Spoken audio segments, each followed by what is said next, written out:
everyone, my name is Aanya and I'm your Mental Wellness Commissioner for the upcoming academic year. Today I'd like to talk about some of the things I've been doing at home to keep myself from getting stuck in a rut from the monotony that comes with being at home for a prolonged period of time.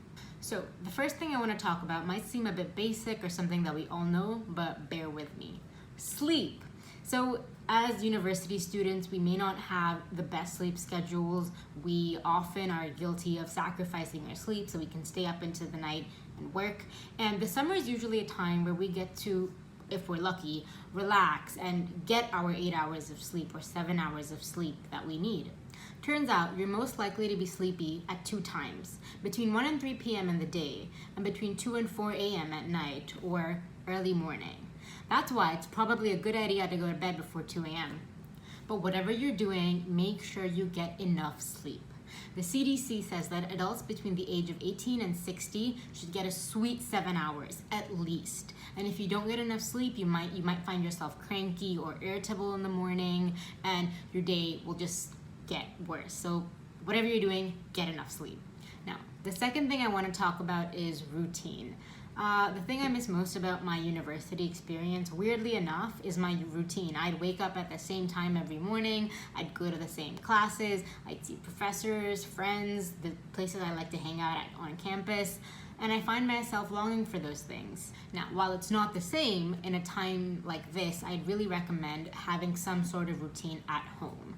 It won't be like your university routine, but doing the same things or roughly the same things every day add a layer of stability in a time where stability is not really our forte.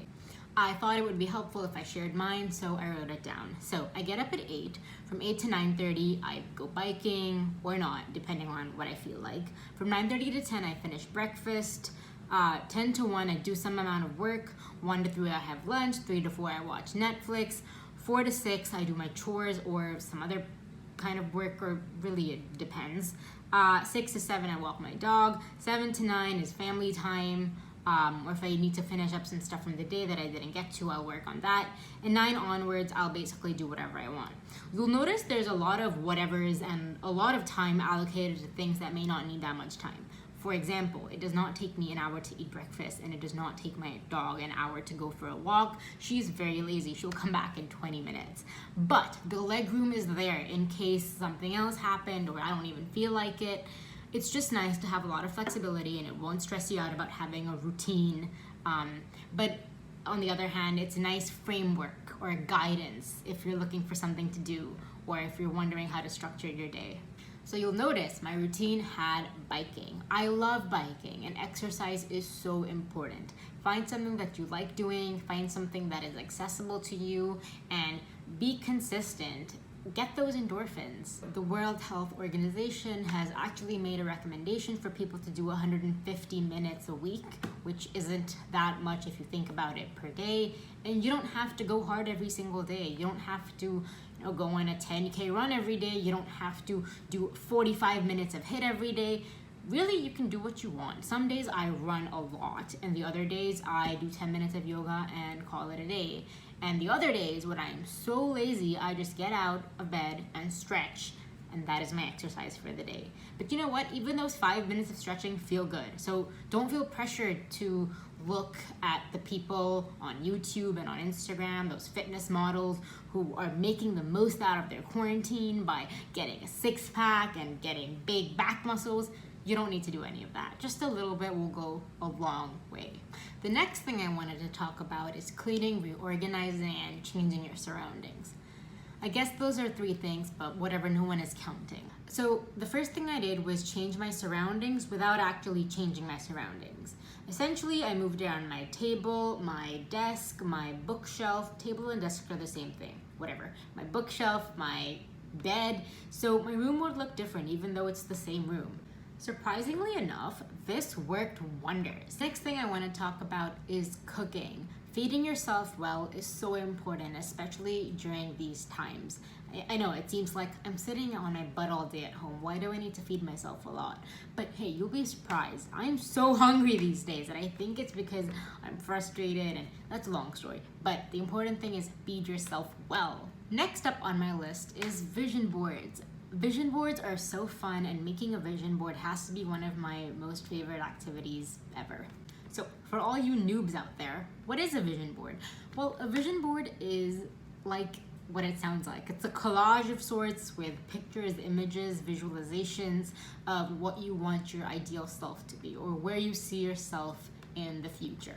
Having a vision board is a nice motivator for those times you're down in the dumps, you don't know where your life is headed, you're having a major academic crisis, you don't know if you're studying the right thing, you don't know if anything is going your way, you don't know what you want to do with your life.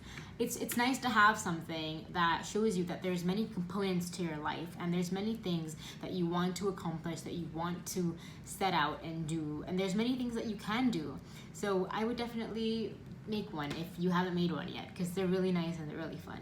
Now, the last thing I wanted to talk about was breathing techniques and how to breathe, essentially, or what to do when you're stressed, and what normal breathing looks like versus what kind of breathing you should do when you're feeling flustered, anxious, claustrophobic, those kind of things. When you're breathing on a day-to-day basis, you probably don't even realize you're breathing. But when you breathe to calm your body down, you want to take big, slow, deep breaths.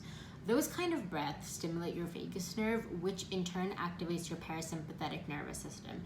Your parasympathetic nervous system is your body's way of telling itself to relax and breathe and just take a step back and get into a relaxation zone. Those parts of your body you don't even realize are tensed up, and they won't relax until your parasympathetic nervous system comes into effect. One of the ways to stimulate your vagus nerve while breathing is when you do something called 4-7-8 breathing. That's a trick I picked up in first year when I was stressed all the time, and it really helped me.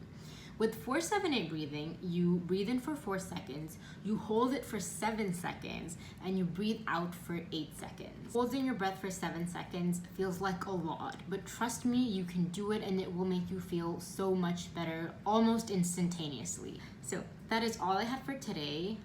These are all things that you can do by yourself to make yourself feel better, but I also wanted to add that it doesn't always have to be that way.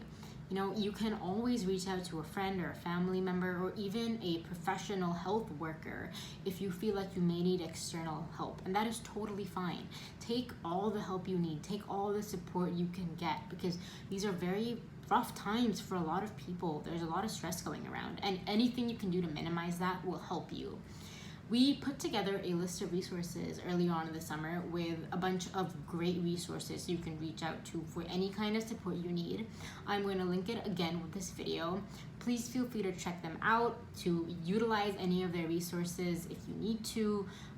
Do not hesitate to contact me if you feel like you want to chat. My email is wellness@uclit.ca. I will also link it below. And yeah, we will all get through this together. And yeah, that's all I had to say.